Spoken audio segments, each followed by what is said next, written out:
آپ کو یہ سوچنا ہے کہ میرا موٹیو کون ہے، میرے وجود کے اندر محرک کون ہے. موٹیویشن آپ کے اندر پیدا ہوتی ہے نا، تو سوال یہ موٹیو کون ہے. ایک مرتبہ مجلس میں آتے ہیں، آپ نے 4 باتیں نماز تہجد کی سنی، آپ کے اندر موٹیویشن پیدا ہوئی، آپ نے جا کے نماز تہجد پڑھی، تو موٹیو کون بنا؟ مجلس بنی. لیکن مجلسیں تو 10 دن ہیں، مجلسیں زیادہ زیادہ آپ 2 مہینے سنیں گے، لیکن پورا سال جو میں زندگی گزار رہا ہوں، مومن کو یہ سوچنا ہے کہ موٹیو کون ہے.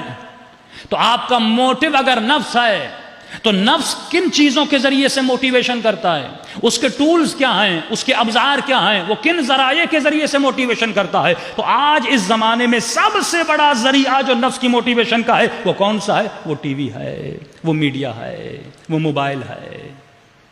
بچوں پہ بھروسہ کریں، اچھی بات ہے، لیکن جب تک شعور اور عقل کامل اس بچے میں نہیں آتا، اسے موبائل مت دیا کریں، اس بیٹی کو موبائل مت دیا کریں. اتنے واقعات ہیں جو میں ممبر سے بیان نہیں کر سکتا، ایسے واقعات جو مومنین فون کر کے بتاتے ہیں، خواتین فون کر کے بتاتے ہیں، ممبر سے نہیں بتا سکتے. ایک فون کال، ایک میسج ایسا چلا جاتا ہے، اس خاتون کی زندگی تباہ ہو جاتی ہے، اس جوان کی زندگی تباہ ہو جاتی ہے. کیوں؟ کیونکہ نفس جس ذریعے سے موٹیویشن کرتا ہے، اس کے موٹیو کا ایک ذریعہ شہوت ہے.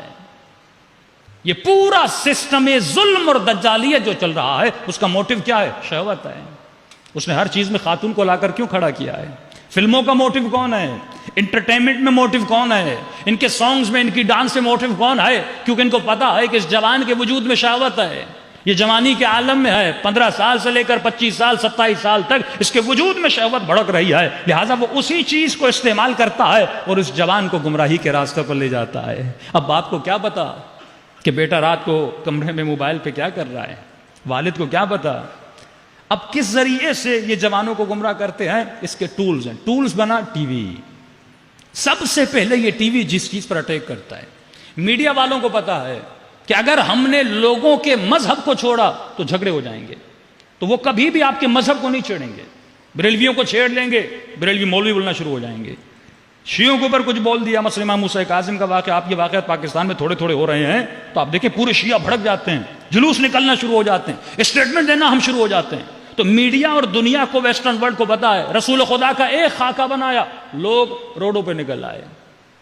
تو یہ کبھی کبھی کرتے ہیں آپ کے ایمان کو ٹیسٹ کرنے کے لیے، لیکن انہوں نے کہا لوگوں کے مذہب کو نہیں چھیڑو، کیونکہ یہ اپنے مذہب پہ بڑے سینسیٹیو ہیں. کہ کس چیز کو چھیڑا جائے؟ کہا ان کے فرہنگ کو تباہ کرو، ان کے کلچر کو تباہ کرو.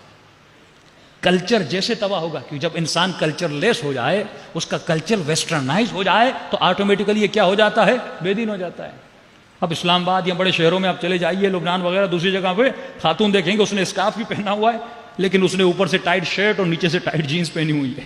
تو اس نے کیا کر دیا؟ اس کے کلچر کو مس کر دیا، جو کلچر اسلامی کلچر تھا، جو تصور حجاب تھا. یعنی اسکارف جو یہ خاتون پہنتی، اس اسکارف کو شریعت کا جز نہ بناؤ، کلچر کا جز بنا دو. یعنی اسکارف فیشن میں آ جائے. اتنے سالوں سے مولانا بول رہے تھے بھائی داڑھی رکھو، داڑھی رکھو، داڑھی رکھو، کوئی رکھ نہیں رہا تھا. لیکن جب کسی بڑے ایکٹر نے داڑھی رکھنا شروع کر دی تو فیشن میں آ گیا نا.